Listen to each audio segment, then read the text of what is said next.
There's a new body camera video that shows the fatal shooting of 22-year-old man inside of a Minneapolis apartment. This is the Minneapolis Police Department fatally shooting Amir Locke during the execution of a search warrant for SBPD, where Amir was not listed as a person of interest, according to an attorney who has spoken to the family. Now, trigger warning, police brutality, trigger warning, white supremacist fucking racist acts of violence. We are going to be covering this story right now. There is rising outrage this morning over a no-knock police search in Minneapolis that led to a deadly shooting by SWAT team officers. Police video of the raid was released yesterday. We must warn you, it is disturbing to watch. 22-year-old Amir Locke was lying on a couch when officers burst in as part of a murder investigation. Police say he pointed a gun at the officers and was shot, but the city's interim police chief say Locke was not the man the officers were looking for. Jerika Duncan is following the investigation and the demand for answers from Locke's family. Jerika, good morning. Good morning to all of you. Activists demanded the release of this body cam footage after Wednesday morning's raid. The Minneapolis Police Department has been under scrutiny for years, but the department was put under the national spotlight, of course, in May in 2020 after the killing of George Floyd. This latest incident is igniting calls to put an end. So people are saying it's not a murder investigation. People are saying he didn't point the gun. I have not seen it yet. I have not seen the entire details yet. I hate it when you guys come in here, okay, and you're like, you know, I have all the information. This just happened, okay? This is a ongoing issue, okay? I don't know what the exact details are. If he pointed a gun, isn't that kind of expected? No, the fuck not, because those guys should not be doing that. The court system should not be issuing no-knock warrants like this. People should not be fucking breaking in to people's apartments. Like violent paramilitaries should not be able to break into your apartment like this. It's crazy. Like, you can't have both the Second Amendment and then justify this kind of action. You can't have both.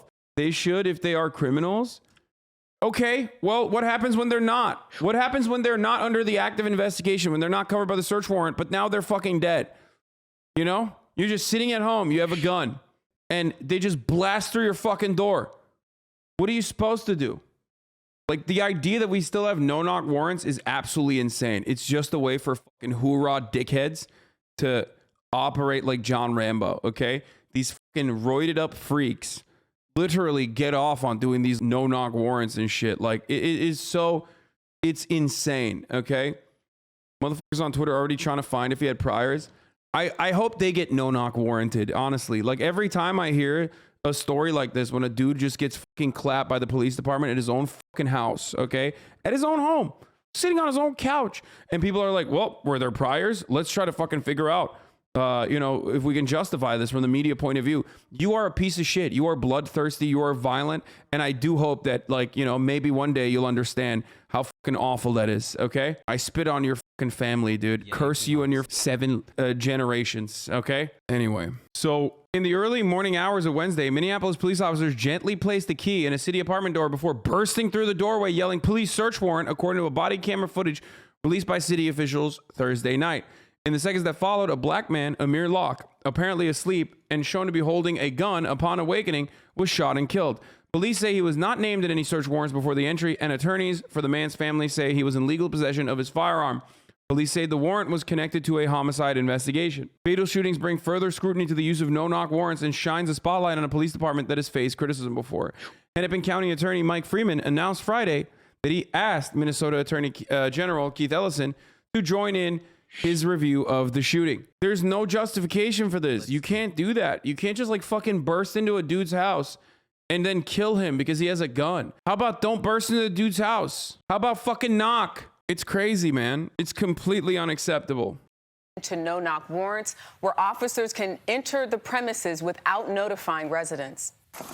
Body cam video shows Minneapolis SWAT officers turning a key into the door of apartment 701 at the Bolero. Everyone who dies on either side of the no-knock warrants are victims of the police, either side. Yeah, I mean, it's fucking nuts. It's nuts, dude. This is why it's like super mega illegal to fucking SWAT people, for the record. Because they do come in like this sometimes. Like, people die when you do this shit, you know? And it does happen. And it's fucking bananas because, like, cops should not be doing this shit. This should be a complete last-second measure. And this should not be happening at all. Like, there's no such thing. I don't believe in no-knock warrants. I think it's completely unacceptable. unacceptable. People fucking praise the military for doing shit like this overseas and then turn it right around and defend cops doing it on American soil. No, I think it's disgusting when the military does it overseas too. I think it's always disgusting. Narrow Flats just out. Yeah, at this point, like, if you're looking at a situation like this and you're like, no, it's justifiable, bro. Homie should not have had a gun in his own house. Like, just say you're a fucking white supremacist, dude. I would rather have you say you're just a fucking white supremacist at this point. Because, like, I'm sick and tired of having this fucking dance over and over again.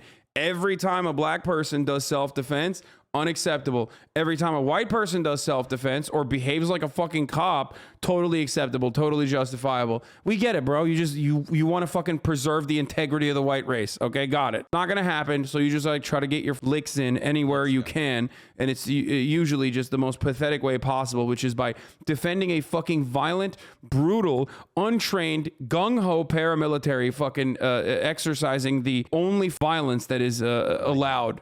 Okay, the state's monopoly of violence. Okay, Austin and Myth are here, but let me cover the story and then we'll talk because it's a yeah. I promise. It'll be fine in a second. Myth and Austin are here and they're hanging out. Hold on. Let me finish the story. I'm gonna have them over in a second. Kicking out the black guy during this convo. Read the fucking room, okay? Read the room. It's not time to like make jokes, okay? This is a serious news matter that I'm trying to cover with the seriousness and integrity that it deserves, okay? Anyway, let's continue. After 6:30 Wednesday morning, officers enter and can be heard shouting with guns. I mean, dude, look at this. Like, he's literally under that blanket. He's like sleeping. He's sleeping in his fucking couch. The entirety of policing needs to be reinvented, okay? MPD asked the judge to make it no knock after St. Paul police said it was a regular search warrant. It's just insane. You're sleeping on your couch.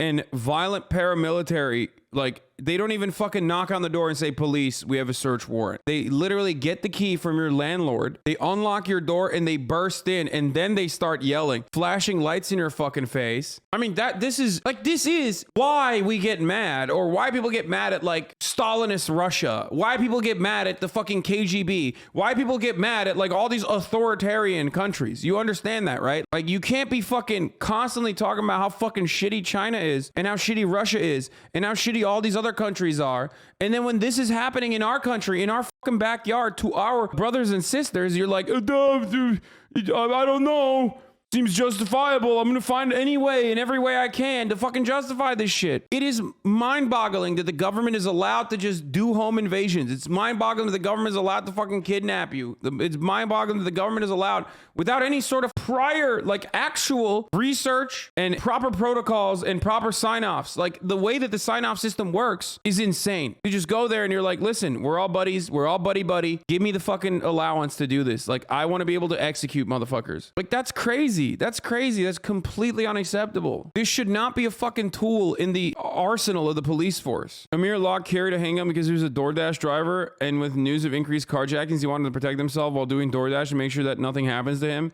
His father, Andre Locke, says they have family and law enforcement. Oh. All the fucking dumbass white supremacists were like hyper focusing on whether Breonna Taylor actually was asleep or not. Like, no, she wasn't asleep when she got shot by the fucking cops, okay? But she was in her house in an identical situation to this one. Like, if you find yourself straying away, whether deliberately or without you recognizing that you're doing this, from the main point of the conversation, which is another life was taken by our military police force, okay? Our militant, violent, untrained police force took yet another fucking black person's life in their own house while they're fucking under the covers or while they're fucking sleeping, okay? And another no-knock warrant, which is just a death squad. Like, that's just a death squad. Here, I'll use terms that you understand. I'll use Latin American terms, or I'll use terms that we would only use in Africa or MENA in general. That is a death squad. That's a government death squad, okay? When you fucking when you do a no-knock, when you facilitate a no-knock warrant, you are doing a government death squad. When you do civil asset forfeiture, you are doing government-backed and government-subsidized theft. You're giving tax dollars to the police department to then come around, turn around, and steal your shit. It is perfectly legal. They can do that. And this happens like once a year or twice a year. It's crazy. It's like, yeah, dude, sorry. You know, you could just fucking get murked in your own house. Sorry, GG's, you know, nothing you can do about that. Amir Locke was asleep on the couch under the covers when the police entered at the crack of dawn, okay? He hears the fucking commotion. He grabs his firearm. He does not point it at the officers. He just grabs his firearm, understandably, because he doesn't know what the fuck's going on. He thinks like people are breaking into his house. Cops open fire and kill him. He's not even a fucking target of the warrant. The gun is completely legal, and he's killed. Police used the no-knock warrant, opened up, and began screaming at the dude. At first, this is going to look worse than Breonna Taylor. In the gun that was never even pointed, no shots fired. They just wasted the dude half asleep on the couch. Remember all the reforms we were promised? Police unions have been on a tear, pumping money and intimidation to the spineless politicians to roll back even the slightest protection of the community. Biden meeting with Mayor Adams to roll back reforms to start the tough on crime movement, which never actually stopped. Remember, nothing, and I mean nothing, came of the fucking Black Lives Matter protests in the aftermath of George Floyd's execution. Nothing. The only thing that happened was more propaganda, more pro-cop propaganda. The reason why you heard about like how Los Angeles is literally on fire. Oh my God, cities are on fucking fire. Police budgets are being cut back. They're being defunded. It's like, no, cops never fucking stop petty crime. Okay, cops don't stop crime in general, but they never actually solve fucking petty crimes. They're not very good at solving. They don't have like a good fucking conviction rate for many different kinds of crimes. But now they can just use that laziness as a justification because, oh, we're just too defunded. We just don't have, we're spread too thin. We're too fucking defunded. Their clearance rate is low. They're never good. They've never been good at this shit. They're never held accountable for the awful shit that they do. And we move on. We continue, okay? We continue with the same song and dance. In a normal country, when something happens, something like this happens, like there's institutional reform. There's like actual changes that come along with it, you know? In America, we're just like, yeah, fuck it. Don't think about it too much. Come on. We need the cops to do this sort of stuff, you know? We got like this story itself as like a fucking 3-day, maybe maximum a week on the burner before everybody fucking forgets about it, okay? It's gonna happen. Guns drawn as they approach 22-year-old Amir Locke lying on the couch wrapped in a blanket. A gun can be seen in Locke's hand just before officers opened fire, only about 9 seconds after entering the apartment. The police department says Locke he pulls it out, but he doesn't even fucking point it. Like he's just like, he's terrified, okay? He's just terrified. He doesn't know what the fuck's going on. He's just scared. He's waking up on his couch to a bunch of people fucking with lights. A bunch of people with flashlights and guns pointed at him. His finger's not on the trigger. Pointed the gun in the direction of the officers. Officer Mark Hanneman fired 3 shots, 2 of them hitting Locke in the chest and 1 in the wrist. Locke was later pronounced dead at the hospital. Minneapolis interim police chief Amelia Huffman says SWAT officers were executing both a knock and no-knock high-risk search warrant in a homicide investigation. The officer had to make a split-second decision to assess the circumstances and determine whether he felt like there was an articulable threat. Huffman says Locke was not named in the search warrant, and it's unclear if he is connected to the homicide investigation. Huffman also confirmed officers recovered items that they believe are related to the case. Civil rights lawyer Ben Crump is representing the family and in a statement compared the shooting to the botched raid where police serving a no-knock warrant killed Breonna Taylor in her home in Louisville, Kentucky in 2020, saying in part, "This is yet another example of why we need to put an end to these kinds of search warrants so that one day Black Americans will be able to sleep safely in their beds at night." If you're doing a no-knock warrant, you want to be stealthy. You want to enter before They had his key to his apartment. What do you mean no knock? What do you mean knock or no knock? What the fuck? That's what a no knock warrant is. It means you don't fucking. Okay, your house is your domicile. Okay, that's your safe haven. In America, we value private property above all else, right? So the place you live, the place that you're living in, is incredibly important to you. So they can't just, cops have rules that they are supposed to abide by. They can't just like fucking knock your door down and go inside. It's your castle. So no-knock warrants, the distinction between no-knock warrants and like regular search warrants being issued is knocking on the door and announcing your presence as a police officer and, you know, treating the other party as a human being. People realize that you're there. Professor of Law at the University of St. Thomas, Mark Osler. People's empathy is going to lie with the eyes that they see it through. If you see it through the eyes of the people entering the room in blue, you're going to be thinking about that gun that could kill you. If you see it through the eyes of the person lying on the couch who's suddenly awakened and there's people rushing towards you, that's going to be a very different perspective. Locke's family and attorney Ben Crump will be holding a news conference later this morning. Locke did not have a criminal record in Minnesota, and his family says he had a permit for the gun. Activist groups are calling for Officer Hanneman to be arrested and charged with murder. He is now on administrative leave pending an investigation into the incident. And keep in mind, you all, nothing will happen to him. I don't think. Let's be fucking 100% real, okay? No shot. And the other part of this is more so than the cop, who is a fucking piece of shit for obviously blasting immediately, okay?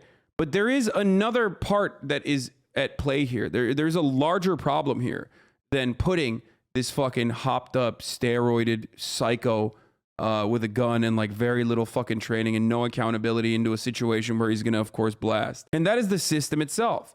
That is the allowance for no-knock raids. That is the idea that, like, you know, politicians run on abolishing no-knock raids and then refuse to do so. It's the court system that, like, allows cops to still get special no-knock raid privileges regardless, okay?